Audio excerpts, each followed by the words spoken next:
There's no shortage of international voices this morning calling on Israel and Hezbollah to scale down the intensity of their strikes on each other, including the White House, saying military escalation is not in Israel's best interests. Benjamin Netanyahu, however, says Israel will do everything necessary to restore security. In the last few days, he said, we inflicted on Hezbollah a sequence of blows that it did not imagine. Last Tuesday and Wednesday, pagers and walkie-talkies used by Hezbollah in Lebanon exploded. 2 children were among the at least 39 people killed. The Lebanese health minister says among the thousands injured were many who needed surgery to their face, eyes or hands or required amputations. Hezbollah says Israel will face a reckoning. It has continued to fire rockets and missiles into northern Israel, and this morning there have been extensive Israeli strikes on targets in Lebanon. And we're joined in the studio by Tzipi Hotovely, who is Israel's ambassador to the UK. Good morning, Ambassador. Good morning, Michelle. Is what is happening now and what's been happening in the last few days the precursor to a ground invasion?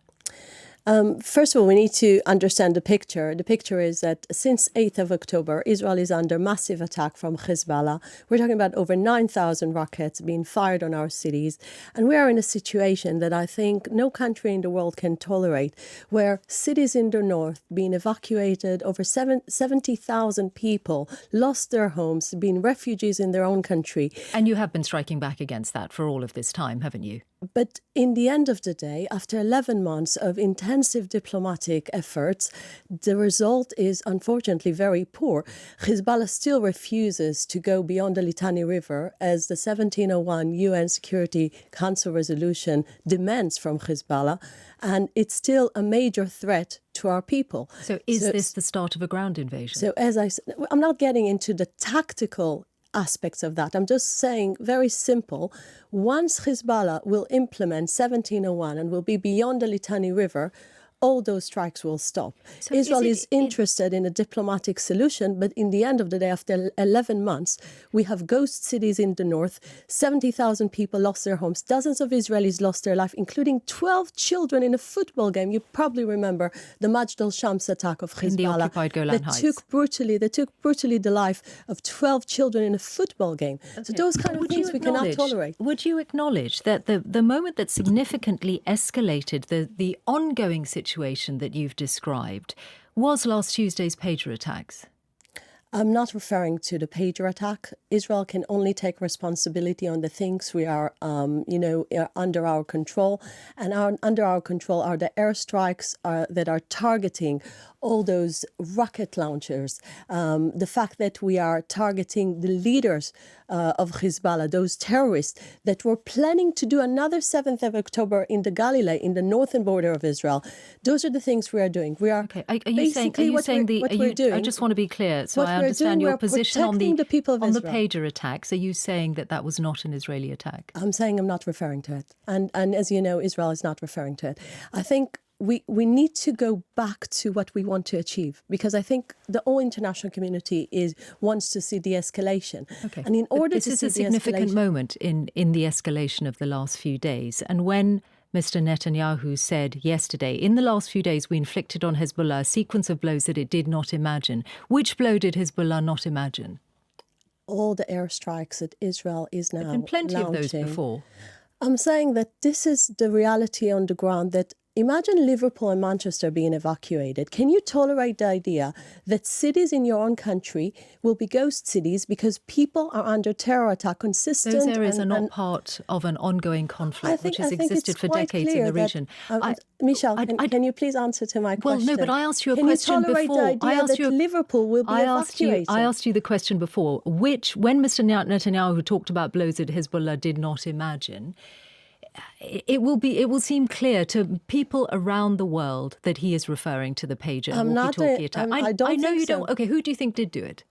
I don't think it's under my portfolio to explain those type of things. It's under my portfolio to explain the interests of Israel, to explain to the people that are listening to us that this is intolerable situation in the north, that the pager and walkie-talkie attacks were helpful to Israel, weren't they? Michelle, I think you're getting into a small issue when the big issue is Bחיזבאללה as a threat on the people of Israel. Hezbollah is a recognized terror organization according to this country. There were thousands of casualties. It's backed up by Iran. It's backed up by Iran. So if Israel didn't do it, then you have a very powerful ally which is willing to do this on your behalf. I think the goal is clear, that Hezbollah will go beyond the Litani River. And I think if the international community is willing and able to do that, you don't see any attacks on Lebanon. But if the situation is that Hezbollah is still a major threat on Israelis, we're talking about million Israelis under fire yesterday from Hezbollah's attacks. We're talking about long-range rockets that are being supplied to Hezbollah by Iran.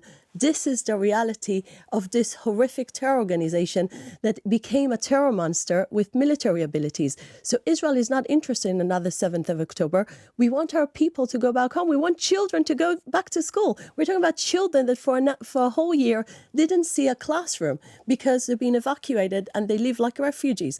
It's the same for children in Gaza as well. They haven't seen school for the last year. It's the same to be blamed by Hamas, because they are the one who launched this horrific terror attack on the 7th of October. Israel is not interested in any war. So we didn't choose the war of the 7th of October. We're not choosing this war. This is a reality being imposed on Israel to protect our own people. Is it irrelevant then what anyone else says? When President Biden, for example, says that the US is pushing hard to prevent a wider war, should he not bother because Israel is going to do what it needs to do? We very much appreciate American efforts. I think it's necessary that the international community will work hard, first of all, to take out our hostages. We have 101 innocent people, including this young Bibas children, elderly people, all those people that are now in the tunnels in Gaza. So we're very much interested in that. But as you heard probably John Kirby saying yesterday, it's Hamas at preventing a hostage deal at the moment. So we are very much interested in hostage deal. We're very much interested in international efforts in order to de-escalate.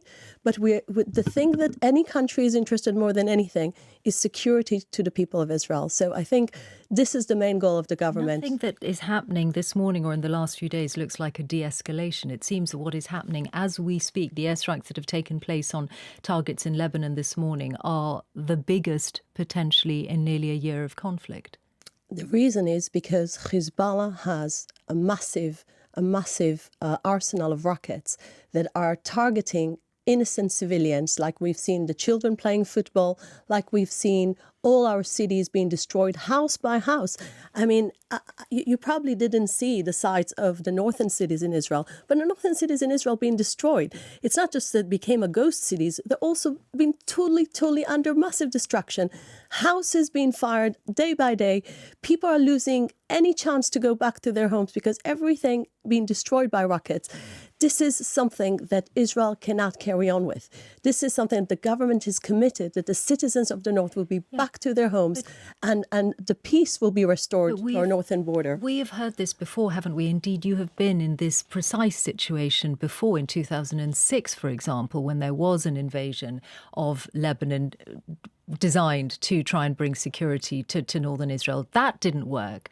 So what is the strategy here? How are you going to achieve now something that you didn't before? Well, we're talking about a terror organization. Let's not be innocent here, like as if we're dealing with a charity organization. Hezbollah is a terror organization. Was it any different in 2006? We managed to restore peace and quiet to our northern border for many years. Since 2006, as you know, there are almost 20 years that passed. So 20 years of peace and quiet in the Middle East is a long range, it's a long time.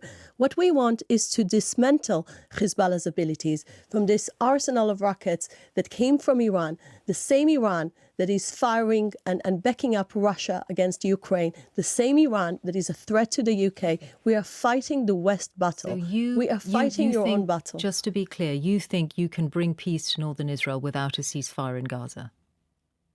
I think it's our duty to bring back the people of the north to their homes. And if a ceasefire would have been possible, with our hostages being released, then we would have been in a better reality for sure. But at the moment, it's Hamas that's refusing to have a ceasefire, and it's our duty to bring the peace back to our northern cities. I think it's very simple. Tzipi Hotovely, Israeli ambassador to the UK. Thank you. Thank you very much, Michelle.